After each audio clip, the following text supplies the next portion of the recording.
Tuesday City Hall updates, our last Tuesday of March 2022, Mayor. Yes. Goodbye. And good riddance. Absolutely. Cold enough for you? Yeah, it's yesterday coming out. I guess I wasn't expecting it, but we're turning the corner. We'll be squawking about the heat before we know it. I won't squawk. I might complain a bit, but no squawking. All right, that's the deal. Yeah. You're going to be out in the cold, actually, in Quincy Center this morning, are you not? Yes, actually, I have Secretary of Transportation Jamie Tesler coming to the city at 9 this morning. We're going to be looking at a number of locations, including the Quincy Center Station, garage, etc. Also, the rest of the downtown to outline the rest of our parking needs going forward, and hopefully either through some federal and state assistance we'll get some help with it. We're going to need another garage on the McConville, the General's Park side as we build out that portion of the square. So, we're going to walk around. He's familiar with Quincy because he's a South Shore guy, but we're going to walk in detail, showing all the projects going on and some of the challenges infrastructure-wise, and what can the state do for us, So, is there federal money that might be coming into play? It could be federal, could be state, could be a combination of both. Okay. We've been pretty successful at attaining those funds. We've got good relationships, and Congressman Lynch has never let us down, and the governor's never let us down. So we certainly will be playing all our cards for this. Are there plans to replace the T station garage? Yeah, well, the T isn't calling for new parking there as part of their master plan. In fact, I got a tour later in the week with the general manager of the T, who's also coming out, Steve Poptek. But in the T requirements going forward, they're not putting out for public parking. But we, for the development purposes around the station, we want some parking. Sure. So it's going to be a combination of the city, the developer, and the state, MBTA specifically, how we work out the design, the replacement of the station. Everybody knows that station is in poor condition, and you get out of that station and you're 75 yards from the two presidents and their wives, and it's not a very pretty entrance, when you start out from the station. Quickly changes when you go into the common. Yeah. But the station needs a lot of TLC, and I know that they're looking at it also from a perspective of operations. How can they improve things for operations? And one of those is to move the busway to the Bergen Parkway side, get it out of the congestion on Hancock Street. Bergen's a 4-lane road, get them in and out of there, and I think that's going to be a big improvement, and that's going to allow us to kind of move forward with the conceptuals on the development stuff. So, there's a lot of moving parts on that one, because it's station replacement, it's development, it's bus operation changes. You got commuter rail there, the platform issues.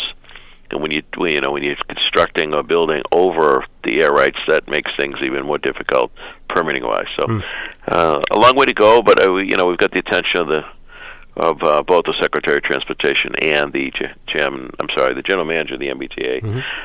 So we'll be walking through those issues. It does sound like things are starting to heat up again in that area after I think the pandemic probably put the brakes on a lot of development like that. Yeah, I think that the combination of things, and of course with the T, operationally, the federal money came in handy big time, because ridership went down dramatically. They were still renting trains and buses, but very few people were on them. Right. So you weren't bringing the revenue in at the same time. So that revenue loss funding from the federal government was huge, and a big help. So yeah, now there's just far more attention being played to the improvement projects around the T. I've been around.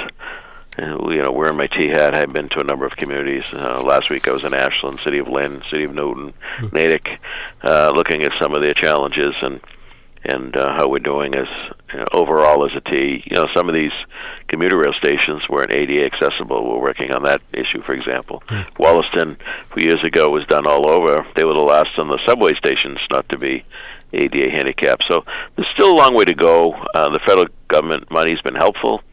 The governor's done a great job providing resources, but the T was let go for so long that it takes years to catch up on the system maintenance and improvements and so forth. Sure.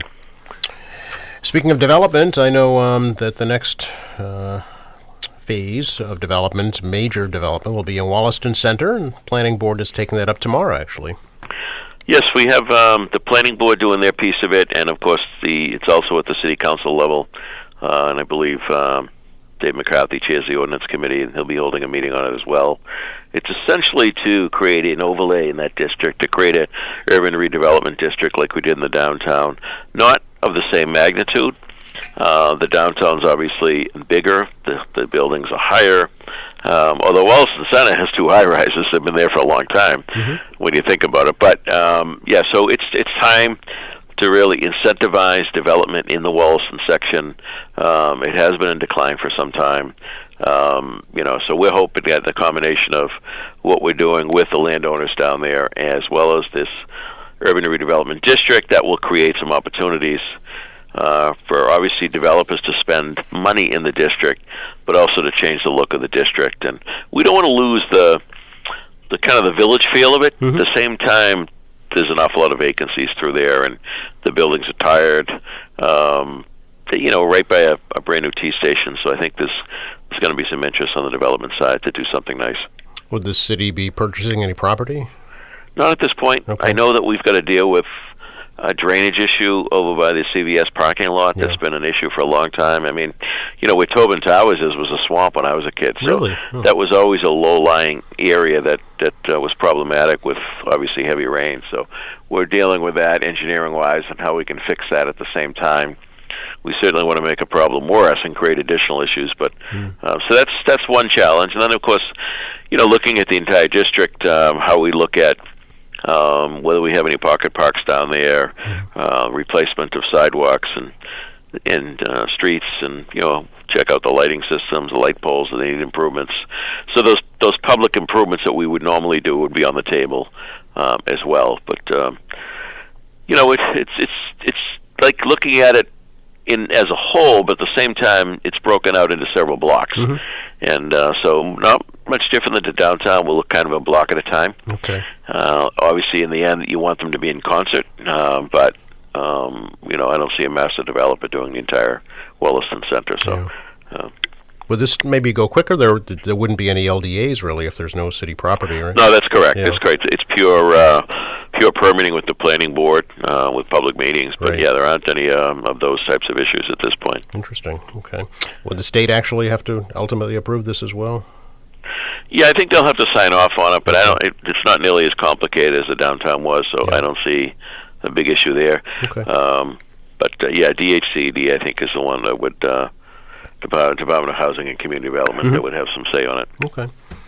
Mayor, I know we've talked about this before on this program, but as you're well aware, there was a rally at the Hancock Adams Common yesterday about the statues of John and Abigail, and I know we've talked about it before, but maybe if you wanted to reiterate the plans for that. I think it was on Saturday, right? Saturday, pardon me, yes. I mean, just to reiterate to people that the statues were commissioned by the Quincy Partnership, which was a private nonprofit that did a lot of neat projects for the city. Uplighting, Welcome to Quincy signs.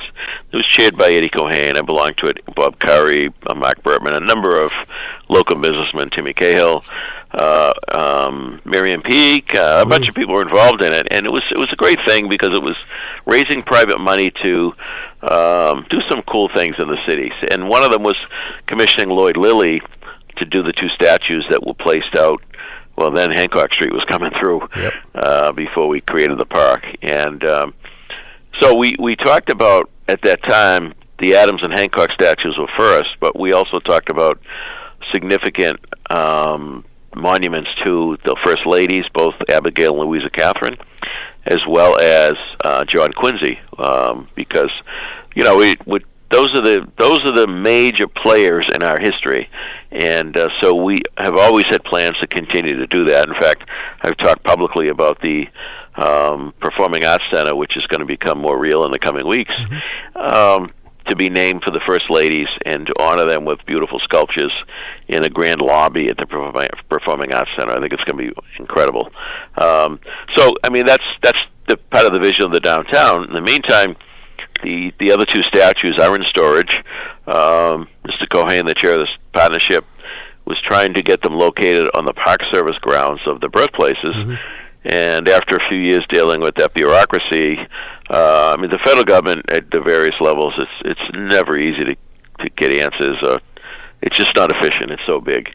Too many people have to sign off. So I think there was more than 3 years at the table there. Mr. Cohen came back to the city and asked if they could be placed. Again, these are privately controlled, not owned by the city of Quincy. So he asked if we could put them at Marymount Park, which was given by the Adams family, and there are some other monuments up there, and that's the direction we're headed. So I expect this spring that they'll be placed at Marymount Park, unless Mr. Cohen has some other thoughts. But so that's where it is right now, Joe. Okay, very good.